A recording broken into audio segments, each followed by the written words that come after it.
तो ये खबर आजमगढ़ से, जहां यूपी सरकार के मत्स्य विभाग के मंत्री और निषाद पार्टी के मुखिया संजय निषाद ने सुल्तानपुर में एक विवादित बयान दिया था, जिसका वीडियो सोशल मीडिया पर तेजी से वायरल हुआ था। इस वीडियो में मंच से संजय निषाद पुलिस वालों को की ओर इशारा करते हुए कहते हैं कि मैं ऐसे ही नहीं पहुंचा हूं, 7 दरोगा का हाथ पैर तुड़वाकर और उनको गड्ढे में फेंकवाकर यहां तक पहुंचा हूं। मंगलवार को दिए गए इस मंत्री के बयान की पूरे देश में आलोचना हो रही है। विपक्षी पार्टियों ने भी संजय निषाद को निशाने पर लिया है। बढ़ते विवाद के बीच आजमगढ़ पहुंचे यूपी सरकार के कैबिनेट मंत्री संजय निषाद ने अपने बयान पर सफाई दी है। कहा कि उनके बयान को गलत ढंग से पेश किया गया है। लोग सच्चाई में नहीं जाते हैं, कब किस परिप्रेक्ष्य में कौन सी बात कही गई है यह जानना चाहिए। कहा कि जब रक्षक भक्षक बन जाए तो लोगों को आत्मरक्षा में कदम उठाने पड़ते हैं। कहा कि उन्होंने जो बयान दिया है वह आत्मरक्षा की बातें थीं। कहा कि हमारे लोगों पर गोरखपुर में रेलवे के आंदोलन के दौरान यूपी पुलिस ने गोली चलाई थी, फर्जी मुकदमे दर्ज किए थे। जो गलत था उसका बयान इसी परिप्रेक्ष्य में था। कहा कि जो गलत है उसे पकड़ा जाए, न्यायालय तय करेगा कि कौन गलत है या नहीं है। कहा कि पढ़ने वाले बच्चों को फंसाकर उनका करियर खराब किया जाता है। उनके कहने का आशय था कि रक्षक ही भक्षक बन जाता है तो आत्मरक्षा में ऐसे कदम उठाने पड़ते हैं। समाजवादी पार्टी द्वारा प्रदेश की कानून व्यवस्था को लेकर सवाल उठाए जाने का जवाब देते हुए संजय निषाद मंत्री ने कहा कि उनके कार्यकाल के अपराधी कुछ लोग तो ऊपर चले गए हैं, कुछ जेल जाने और कुछ बाकी बचे हैं, वह प्रदेश छोड़कर चले गए। उन्होंने समाजवादी पार्टी पर प्रहार करते हुए कहा कि सपा की सरकार में आए दिन दंगा फसाद होते थे, हिंदू मुसलमान दंगे होते थे, महीने महीने दुकान बंद रहती थी, गरीब खाने के लिए मरता था। लेकिन आज योगी जी की सरकार में लॉ एंड ऑर्डर मेंटेन है।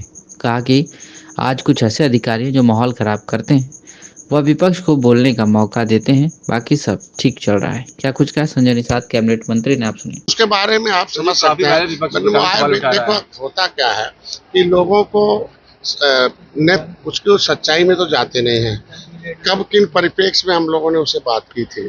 जब रक्षक भक्षक बन जाएगा तो आदमी को आत्मरक्षा में कुछ भी कदम उठाना पड़ेगा। तो वो आत्मरक्षा की बात की थी कि हमारे लोगों ने जब इसी तरीके से गोरखपुर में कसरवल रेल में रेल आंदोलन चल रहा था, जबरदस्ती राज्य सरकार, रेल केंद्र का होता है, वहाँ सीआरपीएफ आती, आरपीएफ आती तो चल जाता। वहाँ उत्तर प्रदेश पुलिस जाके गोली चलाने लगे, आंसू गैस घोल रहे थे तो ठीक था, सीधे गोली मारना धड़ धड़ धड़ धड़। ये तो रक्षक ही भक्षक है ना।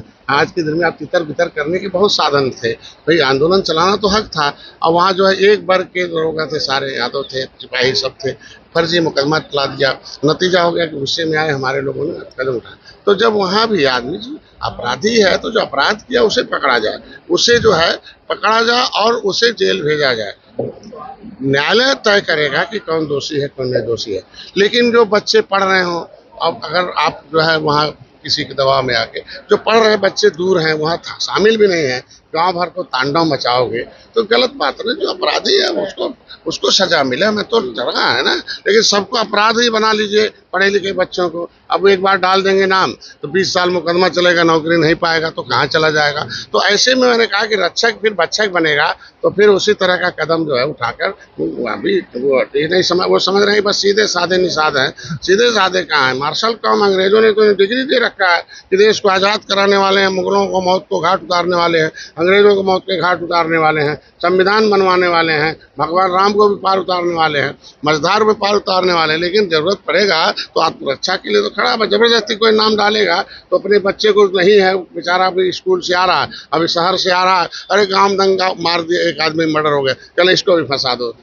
आप समझ सकते हैं ना। ज्यादातर तो न्यायालय में आधे से ज्यादा बच्चे छूट जाते हैं ना, आधे लोग तो दोष मुक्त हो जाते हैं। इसके मतलब दोषी क्यों बनाए भाई? इसके मतलब रक्षक भक्षक क्यों बन रहे हैं? इंक्वायरी करें, बड़े अधिकारी किस लिए बने, एसपी रैंक के, सीओ रैंक के, जांच करें, जो सही हो उसी को जेल भेज दें। एक बार पकड़ के जेल में भेज देंगे ना, मुकदमे तक तो जाना पड़ेगा ना, तो उसका काला धब्बा लग गया।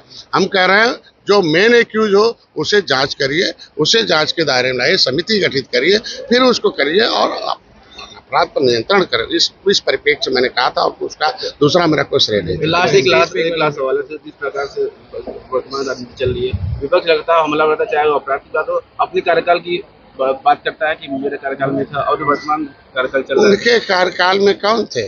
उनके कार्यकाल के जितने लोग थे वो जहाँ जाने वाले थे वहाँ चले गए, जो ऊपर जाने वाले थे ऊपर चले गए, और जो है जेल जाने वाले थे जेल चले गए, और जो उत्तर प्रदेश भागने वाले थे उत्तर प्रदेश भाग के चले गए।